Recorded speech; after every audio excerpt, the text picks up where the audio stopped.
நம்முடைய அன்பிற்குரிய அமைச்சர் சேகர் பாபு அவர்கள் அடிக்கடி சொல்லும் ஒரு செய்தியை நினைவில் வச்சுக்கிட்டே இருப்பேன். எப்பவும் கூட்டம் தொடங்குவது எப்படி நேரத்திற்கு துவங்க வேண்டுமோ அதை போல கூட்டத்தை 9 மணிக்கு மேலே எப்பொழுதும் நடத்தக்கூடாது. எல்லாரும் அவரவருக்கு வேலைக்கு கூட சொல்லிக்கிட்டே இருப்பார் ஒவ்வொரு தடையும். இன்னைக்கு நம்முடைய பட்டிமன்ற பேச்சாளர் எழிலரசி அவர்கள் பட்டிமன்றம் போல 2 ஜோக் சொல்லிட்டு போகணும்னு சொல்லி தான் கரெக்டாக 10 நிமிஷத்தில் மணி அடித்து முடிச்சிருப்பாங்க. ஆனால் திராவிட முன்னேற்ற கழக ஆட்சியில் திராவிட நாயகர் நம்முடைய இனிய தலைவரின் சாதனைகளை சொல்ல தொடங்கியவர் எந்த இடத்துல நிறுத்துவதுன்னு தெரியாமல் அடுத்தடுத்து தொட்டு தொட்டு தொடர்ந்துக்கிட்டே இருந்து நான் என்ன நினச்சேன்னா, சரி நானும் ராமலிங்கன்னு இப்படியே கிளம்ப வேண்டியதான் மதுரைக்கு, இது ஒன்று இந்த வண்டி எங்கே நிற்கிறதுன்னு தெரியல அப்படின்னு நினச்சிக்கிட்டு இருந்தேன். அதில் என்னென்னா எனக்கு பெரிய மகிழ்ச்சி என்பது அவர்கள் பேச பேச எழிலரசி அவர்கள் சொல்ல சொல்ல கீழே உட்காந்துருக்காங்க. அந்த அண்ணன் கண்ணெல்லாம் நிறைஞ்சு அப்படியே அந்த நம்ம கண்ணீர் நிறைஞ்சிருக்கிறத யாரும் பார்த்துடக்கூடாதுன்னு எப்படி சினிமா தேட்டரில் இருட்டுக்குள்ளே கண்ணை துடைப்போம் அப்படி அந்த அண்ணன் தொடச்சிக்கிட்டே இருக்கார் கண்ணை. எனக்கு என்ன மகிழ்ச்சினா அது ரொம்ப சரியாக ராமலிங்க என்னை முடித்தார். ஒரு கூட்டம் கேட்குற ஒரு கழகத்தின் தொண்டன் தன்னுடைய தலைவனின் சாதனைகளை கேட்டு கண்ணீர் மல்வதை போல ஒரு ஆட்சியில் துணை முதல்வர் தங்களின் ஆட்சியில் நலன் பெற்ற ஒரு பெண் பேசுவதை கேட்டு கண் கலங்கினார் இருக்குல்ல. அப்போ ஒரு தலைமை பதவியில் இருப்பவரும் பொறுப்பில் இருப்பவரும் ஒரு தொண்டனும் ஒரே புள்ளியில கண்ணீரில் சந்திக்க முடியும். அப்படின்னா எளிய மக்களின் வளம் பெற்றா கண்ணீர் வருங்கிறதா மிக சிறந்த ஆட்சியா இருக்க முடியும். அதனாலதான் இந்த ஆட்சி மறுபடியும் தொடரணும் எல்லோரும் விரும்பி கொண்டிருப்பது காரணம். அண்ணன் சேர்பாபு அண்ணன் எப்பொழுதும் தொடர்ச்சியாக நிகழ்ச்சி நடத்தி கொண்டே இருப்பவர். எனக்கு அது பெரிய மகிழ்ச்சி என்ன அப்படின்னா, தமிழ்நாட்டில் தொடர்ச்சியாக தினசரி காலை உணவு 1000 பேருக்கு கிட்டத்தட்ட 365 நாளைக்கு வழங்கி அது ஒரு பெரிய விஷயத்தை நடத்தி முடிச்சது இருக்கு இல்லையா. நடந்துக்கிட்டே இருக்கு.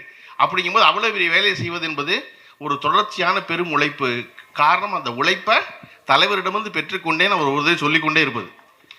ஒருத்தர் மிஞ்சுவது எதில் மிஞ்சுவதுன்னா மக்களுக்காக உழைப்பதில் மிஞ்சுவது என்பது இருக்குல்ல, அதுதான் பெரிய சாதனை. அண்ணன் ராமலிங்கன் 2 விஷயம் சொன்னார். மகாராஷ்டிரான்னு திருப்பி தன்னுடைய பேச்சில் நான் ஒரு முக்கியமான மகாராஷ்டிரா அண்ணன் சொல்லி தொற்றுவார்னு நினச்சேன்.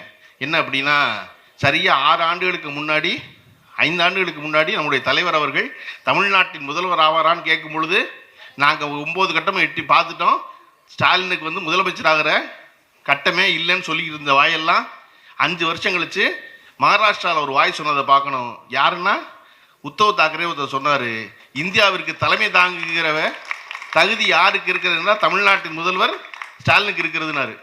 அப்போ ஒரு 5 ஆண்டு காலத்தில் தமிழ்நாட்டிலிருந்து மொத்த தேசத்துக்கும் தலைவராக மாறுகின்ற இடம் இருக்குல்ல, அதைத்தான் நான் மிகப்பெரிய சாதனையாக பார்க்கிறேன். அவருடைய பிறந்த நாளை கொண்டாடுவது என்பது நம்ம எல்லாரும் இன்னைக்கு பேசின எல்லா செய்தியும் உங்களுக்கு தெரிஞ்ச செய்தி. மகளிர் உரிமை தொகை தெரிஞ்ச செய்தி இல்லையா, பேருந்தில் கட்டணமில்லா பயணம் தெரிஞ்ச செய்தி, பொம்பளை பிள்ளைகள் படிக்கிற பணம் கொடுக்குற தெரிஞ்ச செய்தி, இப்படி எல்லாமே தெரிஞ்ச செய்தி தான்.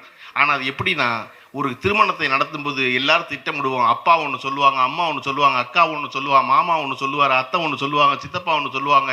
எல்லாரும் யோசனையும் கேட்டு என்ன சாப்பாடு போடுறது, எங்கே மண்டபம் பிடிக்கிறது, எப்படி நடத்துகிற கல்யாணத்தை, யாரை எங்கே உட்கார வைக்கிறது அப்படின்னு எல்லாம் முடித்து எல்லாரும் வந்திருந்த அத்தனை பேரும் நிறைவாக இருக்கும் பொழுது அந்த கல்யாண மண்டபத்துக்கு வந்தவங்கெல்லாம் கலந்துருவாங்க. நடத்துனவங்கெல்லாம் கூடி உட்கார்ந்து இந்த திருமணம் எவ்வளோ சிறப்பாக நடந்தது தெரியுமா, இதெல்லாம் இவ்வளோ சிறப்பாக நடந்துச்சு, இதை சித்தப்பா தான் சொன்னார், இதை மாமா தான் சொன்னார், இதை அத்தை தான் சொன்னாங்க, இது அண்ணன் தான் சொன்னான்னு கூடி பேசி மகிழ்கிற கணம் இருக்குல்ல, அதுதான் ஒரு விழாவிலேயே விசேஷத்திலே ரொம்ப சந்தோஷமான தருணம்.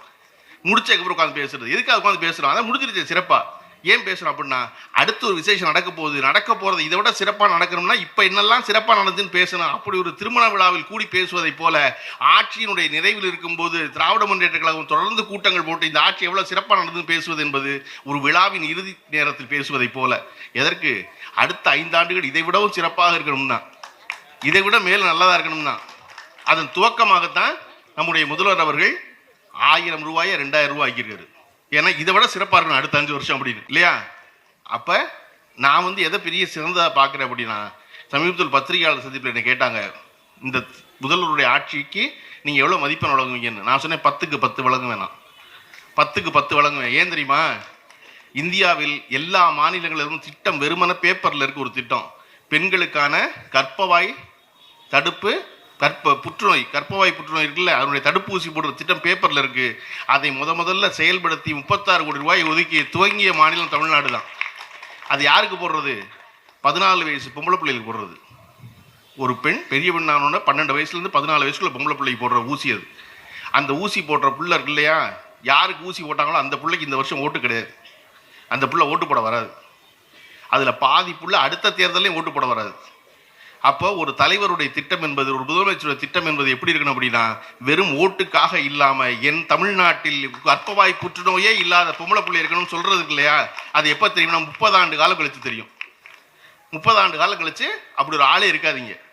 அப்போ அதை போல தொடர்ந்து அடுத்த தலைமுறை நோக்கி சிந்திப்பதால் இந்த ஆட்சிக்கு நான் 10க்கு 10 வழங்குவேன்னு நான் சொன்னேன். ஒரு ஆட்சி என்பது எப்பொழுதும் அடுத்த தலைமுறையை பற்றி சிந்திப்பதாக இருக்க வேண்டும். அப்படி ஒன்று தொடர்ந்து நிகழ்ந்து கொண்டே இருக்கிறது. ஒன்று செய்தி அவருடைய பிறந்தநாளில். 2வது செய்தி, திரு தலைவர் மு.க. ஸ்டாலின் அவர்களை என்னை போன்றவர்களோ ராமலிங்கனை போன்றவர்களோ எல்லோரும் வாழ்த்துவதற்கான முக்கிய காரணம் இருக்குது. என்ன அப்படின்னா, நீங்கள் இந்த 5 ஆண்டுகளில் அவர் யாரையுமே கடுஞ்சொல் சொல்லி நீங்கள் பார்த்துருக்கவே முடியாது. எத்தனை அரசியல் எதிரி, எத்தனை அவர் கீழ்த்தரமாக பேசினால் எத்தனை பேர் இருந்திருக்காங்க.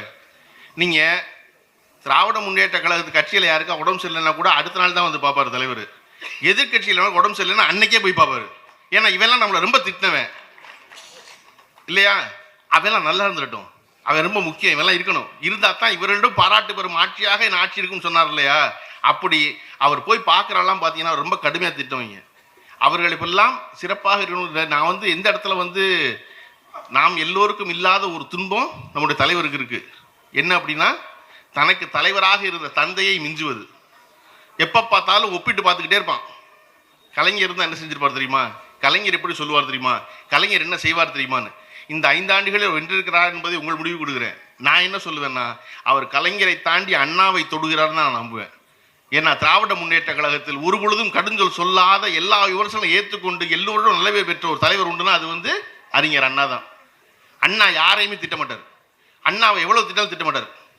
பெரியார் அவ்வளோ திட்டினார் அண்ணாவை. அண்ணா என்ன பண்ணார், ஜெயிச்சோன்னே போய் இந்த ஆட்சியை காணிக்கையாக்குறேன்னு சொல்லி பெரியாரை வந்து வெட்கப்பட வச்சார். பெரியார் சொன்னார், நான் ரொம்ப வெட்கப்பட்டு போயிட்டேன் பார், உங்களை எவ்வளோ திட்டிருக்கேனா, நீ எங்கிட்ட சொல்றியேன்னு. முதல்ல அண்ணா விட்டு வெளியே போனால் ஈவிகே சம்பத் கண்ணாசன் வெளியே போய் அவ்வளோ திட்டினாங்க அண்ணாவை. பத்திரிகையாளர் போய் கேட்டாங்க, என்னங்க இப்படி திட்டுறாங்க உங்களை அப்படின்னு. பேரறிஞர் அண்ணா சொன்னார், ஈவிகே சம்பத் என்பது வைர கடுக்கன், என் காது புண்ணா இருக்கு, அதனால கடுக்கனை கழட்டி வச்சிருக்கேன்ட்டாரு. ஈவிகே சம்பத்துக்கு என்ன சொல்றதுன்னு தெரியல, என்னடா நம்மளை வைர கடுக்கன்ட்டாரு அப்படின்னு. அப்படி அண்ணா நடத்திய அந்த நாகரீக அரசியலை மீண்டும் தொட்டு தொடர்கின்றவர் தான் இன்றைய திராவிட நாயகர் மு.க. ஸ்டாலின். நான் நம்புறேன். நீங்க எந்த இடத்துலையும் பார்க்கவே முடியாது அவரை. எந்த சொல்லி ஒரு கனிந்த மிகச்சிறந்த ஒரு மாநிலத்தின் தலைவனாக மாறி இருக்கிறார். அதனால் அவர் இந்த தேசத்தின் தலைவராக மாறுவதற்கான சரியான தருணம் இது நான் நினைக்கிறேன். எனக்கு பெரிய மகிழ்ச்சி என்ன அப்படின்னா, இந்த கூட்டணிக்குள் குழப்பம் விளைந்து விடாதான் பல்வேறு பத்திரிகைகளை மாறி மாறி எழுதுறாங்க. அந்த கட்சியில் யாருமே எதுவுமே பேசலை, தலைவர்கள்லாம். அது ஒரு விஷயம் இல்லை. ஆனால் திராவிட முன்னேற்ற கழகத்தின் தொண்டர்கள் அத்தனை பேர் இத்தனை அமைதியாக இருந்தீங்க பாருங்க. அதெல்லாம் தலைவர் பார்த்துக்கு வர, நம்ம ஏன் அதை பேசுவானே, நம்ம தேர்தல் வேலை மட்டும் பார்ப்போம்னா அதுதான் பெரிய சாதனை இல்லையா. ஆளாலும் பேசிடுவாங்கல்லன்னா. அப்போ இந்த தமிழ்நாட்டில் இத்தனை ஆண்டு காலம் கழிச்சு இப்படி ஒரு நாகரிக அரசியலுக்கு அடிகோலி ஆளாக நம்முடைய பிறந்தநாளை நாமெல்லாம் பிறந்தநாளை கொண்டாட நம்முடைய தலைவர் இருக்கிறார் என்பது. 3வது செய்தி, எல்லாரும் திரும்ப திரும்ப கேட்டுக்கிட்டு இருப்பது, இந்த தேர்தலில் எது சுவாரஸ்யம் அப்படின்னு. புதிதாக கட்சி ஆரம்பிச்சிருக்க நடிகரா, ஏற்கனவே சேர்ந்திருக்கிற வலதுசாரி கூட்டணியா, எது அப்படின்னா நான் சொல்லுவேன், கடந்த 30 ஆண்டு காலமாக தமிழ்நாட்டு அரசியலில், தமிழ்நாட்டு தேர்தலில் எது பேசுபொருள்னா திராவிட முன்னேற்ற கழகத்தினுடைய தேர்தல் அறிக்கை தான் பேசுபொருள். நீங்கள் எந்த தேர்தல் அறிக்கை எடுத்தாலும் கடந்த 30 ஆண்டு தேர்தலில், தமிழ்நாட்டு தேர்தலில் திராவிட முன்னேற்ற கழகத்துடைய வாக்குறுதி தேர்தல் வந்தோன்னு தான் உங்களுக்கு ஞாபகம் வரும். இந்த வருஷம் கடந்த 5 ஆண்டுகளில் எந்த வாக்குறுதிகளை நிறைவேற்றிருக்க லிஸ்ட் போடுறாங்கல்ல, நான் உங்களுக்கு ஒன்று சொல்கிறேன். ஒரு 5 வருஷம் ரிவைன் பண்ணி போங்க. 2021 அண்ணா திராவிட முன்னேற்ற கழகம் ஆட்சியை முடிச்சிருந்துச்சு. 2016 ஒரு வாக்குறுதி கொடுத்துச்சுல, அந்த வாக்குறுதி எதையாவது எவனாவது கேட்டாங்க 2021 நீங்கள் நிறைவேற்றலையேன்னு. ஆனால் நம்ம மட்டும் தான் சொல்கிறோம், கொடுத்த வாக்குறுதியில் 95 வாக்குறுதிகள் நிறைவேற்றிட்டோம், இது பண்ணியிருக்கோம் சொல்லாது இதெல்லாம் பண்ணியிருக்கோம் அப்படின்னு நம்ம சொல்கிறோம். ஏன்னா தமிழ்நாட்டு மக்கள் திராவிட முன்னேற்ற கழகத்துடைய வாக்குறுதியை மட்டும் தான் நிறைவேற்றணும்னு நினைப்பாங்க. அதைத்தான் ஞாபகத்தில் வச்சுக்குவாங்க. நான் உங்களுக்கு அதிமுக நிறைவேற்ற முக்கியமான வாக்குறுதி நான் சொல்கிறேன். தமிழ்நாடு பூரா வைஃபை ஃப்ரீன்னு அறிவிச்சாங்க. தமிழ்நாட்டு மக்களுக்கு பூரா செல்ஃபோன் கொடுப்போம் வச்சாங்க. இதை செஞ்சிருக்க மாட்டாங்க. ஆனால் திராவிட முன்னேற்ற கழக ஆட்சியில் கொடுக்கின்ற வாக்குறுதிகளை ஒவ்வொரு முறையும் எதிர்க்கட்சியில் என்ன சொல்லுவாங்கன்னா, இது நடக்காதும்பாங்க, இதை செய்ய முடியாதும்பாங்க. தொலைக்காட்சி பெட்டி கொடுப்பேன்னு கலைஞர் சொன்ன பொழுது, அது எப்படி தொலைக்காட்சி பெட்டி கொடுப்பீங்க? நாங்கள் எல்லாருக்கும் திராவிட முன்னேற்ற கழக ஆட்சி கொடுத்தது.